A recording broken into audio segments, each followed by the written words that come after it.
Hello everyone, Just Podcast TV is here. Please don't forget to like and subscribe and hit the bell icon to get notified on new contents. Episode 93, Blind Bear. The bear was large, but its movements were swift. It charged forward, breaking through low shrubs and trees and creating an alarming crackling sound in its wake. After a few leaps, it was at the big tree where James was waiting. It started to slam into the trunk with its huge body. Leaves flew everywhere. The tree shook violently from the impact. James shook along with the tree. He gripped the branch with both hands to stabilize himself. But he was not in a panic. As long as the bear was focusing on him, it wasn't attacking the women. The black bear slammed the tree again. Then it stood up and placed its paws on the trunk as if it was going to climb up. "I can't believe this," was all that James could say. The bear proved to be a good tree climber. With just a single move, its mouth was within snapping distance of James's feet. He could even smell the disgusting pungent smell coming from its gaping mouth. Naturally, James had no plans to sit there and wait for death. He had already worked out his escape route. Almost at the instant the bear climbed the tree, he jumped into the air.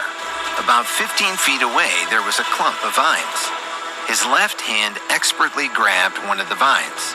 Using his body's momentum, he flew into the air again and landed firmly on a big tree another 10 feet away. Seeing him escape again, the bear's reputation as the king of the jungle was seriously challenged. It jumped back to the ground, maddened with rage. Right then, a sharp sneeze came from the direction of the limestone boulder. It was Vanessa. When the bear was running wild in the forest, it kicked up dust and plant debris. Her nose became itchy. She couldn't hold back the sneeze.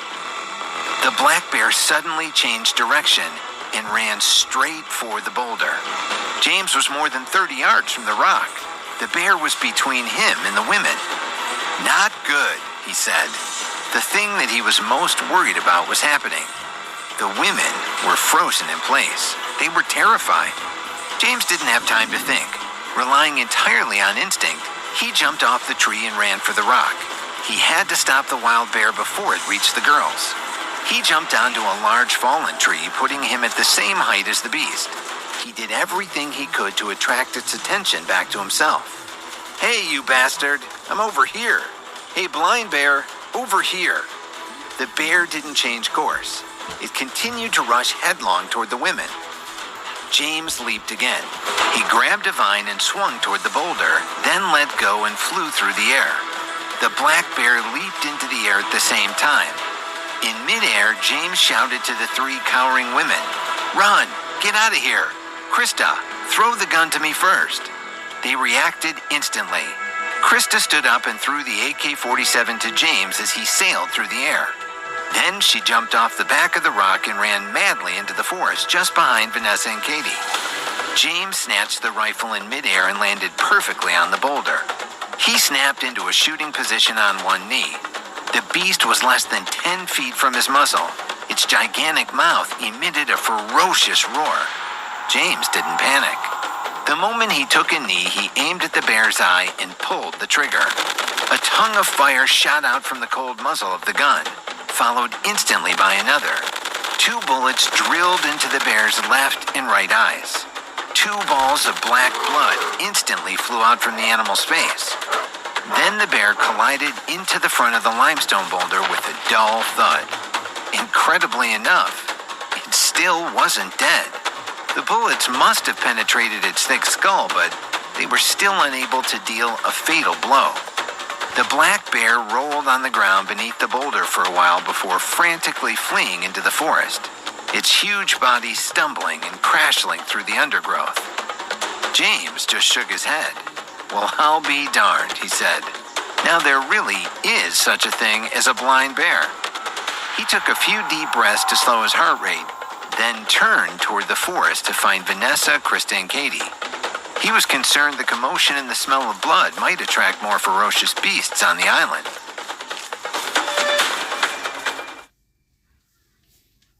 "I'll find a tree and climb up to get a handle on the terrain ahead." Although there was some height. Episode 94, The interrogation. Vanessa, Katie, and Krista understood the truth of what James had said. If the smell of the bear's blood spread, it might attract even more dangerous beasts to the area.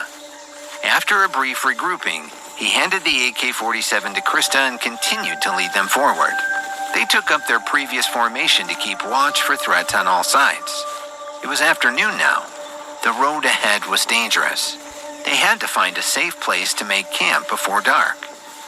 The hot sun shone down through the canopy, making the tropical forest seem especially hot and humid. Soon they were drenched in sweat. But the more accustomed they became to their surroundings, the faster they moved. They continued to see poisonous insects and snakes in their path, but they were no longer as afraid as they were when they first saw these creatures. After an hour, they reached the top of a long slope, which put them at the same level as the cliff by the sea. Standing there, they could see the endless blue ocean, the strip of beach barely visible far below. "Let's rest here a while," James said. He knew they must be exhausted. They'd done a great job under incredible hardship. They were 3 well-off beauties from the United States. They had never suffered anything close to this before. Yet now that they were marooned on a deserted island, their willpower was as strong as anyone had ever known. As they rested at the top of the slope, James said to Krista, "You be in charge of organizing a watch. I'll find a tree and climb up to get a handle on the terrain ahead." Although there was some height here, he could not see their surroundings clearly in the dense forest. James pointed at a tall tree towering above its neighbors. "I'll climb that one. If anything happens, shout for me." It was a huge banyan tree, and it was easy to climb. He used to climb trees all the time in his youth in Virginia, and now he even had a special skill to give him a head start. James took a big stride and jumped onto a branch more than 6 feet off the ground. Then he grabbed the branch above that one and swung his body up to the next one, and so on to the top of the tree, as nimble as a squirrel. Vanessa watched all this with adoration, her eyes full of love. She could not help but ask Katie, standing at her side, "Was he ever in the military? He's like some sort of elite soldier." Perhaps it was because they were too frightened by the black bear earlier, or perhaps it was because they had been moving so quickly through the forest with little time to reflect. Only now, when they saw James climbing the tree, did they recall the scene of him fighting the big bear with all kinds of inconceivable movements. Katie was no less obsessed with James than Vanessa was. She looked up at him in the tree and responded, "No, he didn't serve. He wanted to join, but his parents gave him a hard time. He was their only child. He eventually gave up. I don't know what he did in the 3 years after he graduated from college, though." Still holding the gun, Krista joined their conversation. "He does have the demeanor of a special forces soldier. He's always calm and composed at critical moments. We need to know more about this mysterious man." She looked at them with a mischievous grin. "When he comes down, let's interrogate him." Katie and Vanessa thought this was a fabulous idea. They huddled together, making their plans. At the top of the tree, James studied the topography of the island. After they left the slope they were now on, they would enter a long, flat area. After about 2 miles, they would reach a tall mountain. Its broad peak blocked his view of whatever lay beyond. James took a moment to memorize the terrain, then he scrambled down the tree and returned to the team. "Ladies, let's continue forward," he said. "There's a mountain ahead. We should be able to reach the top before sunset." But then he noticed that the 3 beauties were studying him with strange expressions. He suddenly felt uncomfortable. "Why are you all staring at me?" he asked suspiciously. Krista spoke up first. "Shouldn't you tell us the truth?" she asked coldly. The women had already arranged everything. As the fastest thinker of the 3, Krista would be the primary interrogator. Vanessa and Katie would assist as needed. "Truth?" James asked. "What are you talking about?" Krista harumphed with irritation and continued. "You still want to pretend? How long do you want to keep up this charade? You know what we're talking about." At this moment, she even waggled the AK-47 in her hand as if to make a subconscious military association in his mind. Her acting skills were really good. Vanessa and Katie were impressed. When James just stared at them in bewilderment, Krista's voice fell to an ominous level. "All right, since you're pretending to be confused, then I will make it clear for you. You cannot be an ordinary real estate executive because ordinary real estate executives do not swing from trees and shoot marauding bears in the eyeballs. It is impossible to reach that level of mastery without years of professional training. So before the three of us get angry, tell us, who are you? Are you a special forces soldier? A spy? What is it?" James felt slightly relieved when he heard what they were after, but he was still in a dilemma. Having witnessed his skills, they reasonably wanted to know how he had obtained them. But that would mean telling them about the global check-in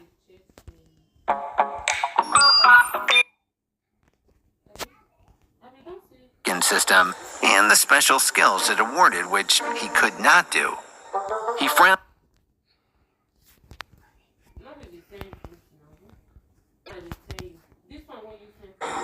James felt slightly relieved when he heard what they were after, but he was still in a dilemma. Having witnessed his skills, they reasonably wanted to know how he had obtained them. But that would mean telling them about the global check-in system and the special skills it awarded, which he could not do. He frowned and started to think. If it were just Vanessa and Krista, he would be able to come up with something relatively plausible to satisfy their curiosity. But Katie knew his past better. Therefore, he could not answer casually. He had to be careful. It's like this, he began. When I was young, there was an old hunter in our town who knew some self-defense and was a crack shot. I hung around and learned from him for a bunch of years, so I now have those abilities too. Krista snorted with disbelief, though inside she felt he was telling the truth. "You're still lying to us," she said, trying to contain her laughter. "Girls, get him." Vanessa and Katie quickly surrounded him. They too were relieved that they finally knew the answer, but they still intended to teach him a good lesson.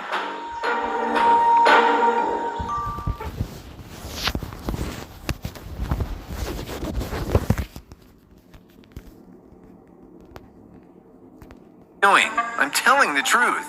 But the women weren't having any of it. They closed in. Katie reached him first and grabbed hold of his pants. It was the only piece of clothing he had on with enough substance to get a grip on. Seeing he could not escape his fate, James had an idea. He pointed behind the women and shouted, "Snake!" They screamed at the same time. Katie let go of his pants. He broke free from the encirclement and ran to the edge of the forest in a flash. Once he was at a safe distance, he turned and with a laugh made a childish face at them. "I lied." Vanessa, Katie, and Krista fumed, but in a good-natured sort of way. Not only had he escaped, they'd never get the truth out of him now. But there was nothing they could do. After things settled down, the group resumed their journey. The episode had lightened the mood.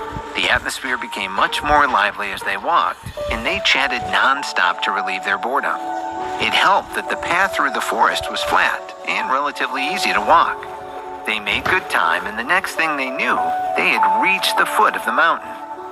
They began their ascent. The vegetation became sparse the higher they climbed, making their trek even easier. They arrived at the summit around 5 o'clock in the afternoon. For the first time, they had an uninterrupted view of the entire island. It was bigger than they'd imagined. From their location, they could now see an endless stretch of mountains in front of them. Covered by dense green tropical plants, they looked like huge pieces of jade in the sea. And there it was, in the distance, the tallest mountain. Compared to the surrounding peaks, it was like a crane standing in a flock of chickens. It was beautiful in its singular majesty. And there was another beautiful sight. On the right side of the mountain, there was a waterfall.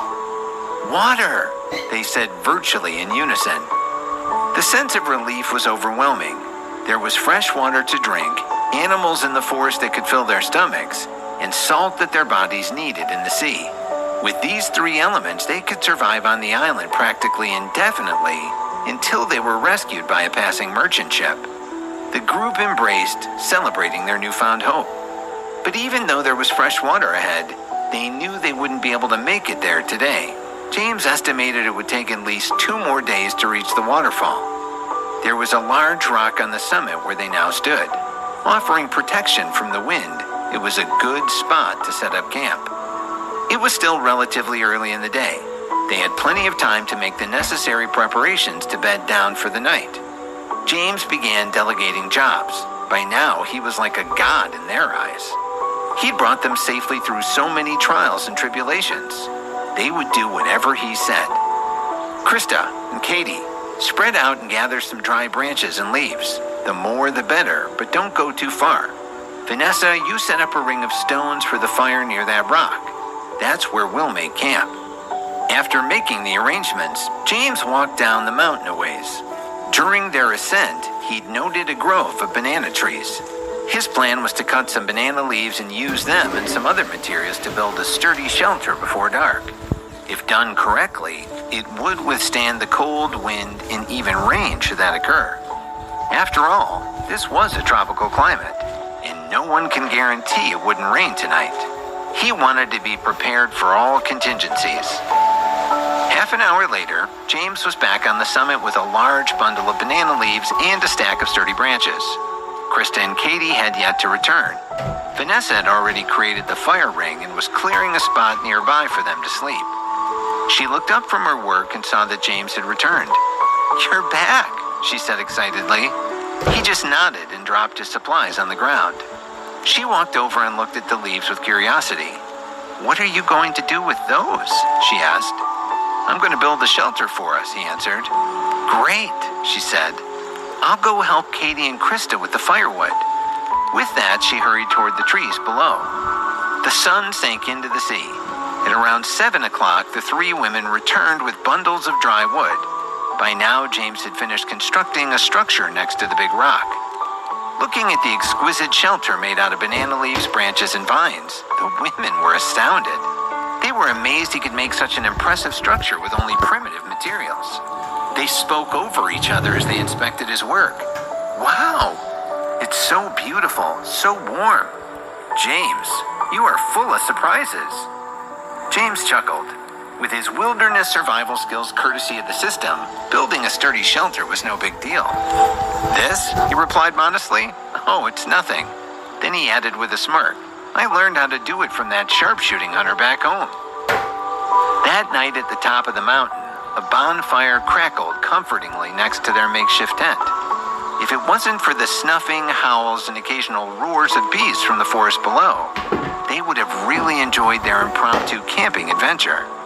In order to ensure that the fire didn't go out, James arranged for everyone to take turns feeding branches into it while keeping watch for critters, harmless or otherwise, approaching their camp while the others slept. They were all very tired, and they needed to rest to recover their strength. They had a long journey tomorrow. It was a beautiful starry night, and the feared rain never came. However, as James had expected, the wind at the top of the mountain was relentless, especially in the middle of the night. Fortunately, the huge rock served as a natural windbreak for their shelter, and they had sufficient firewood. It was late now, and James was on watch. He looked over at the looming shadow of the highest mountain in the distance and thought about the system. He had been so busy with survival these past couple of days that he didn't have the time to think about the next reward. Now, he wondered about the special equipment he would be getting this time. Having observed the system for a while, he found there was never any useful information on the attributes panel. Whatever this equipment was, could it be of use somehow on the mountain they were about to climb? Vanessa, Krista, and Katie did not wait for James to wake them. They got up on their own and drank the juice from the last coconut in their food stores. Then they set off again. Perhaps it was because they had grown used to forest travel, or maybe it was their desire for fresh water, or because they had a clear goal. Whatever the reason, the group traveled faster and faster that day, and the next. They dealt with the usual poisonous insects and snakes as they came upon them, but now it was routine. They didn't encounter any more ferocious beasts like the bear. On the evening of the 3rd day, their hunger and thirst starting to take a toll, and their physical strength about to reach its limit, they came around a bend in the trail, and there it was, the waterfall.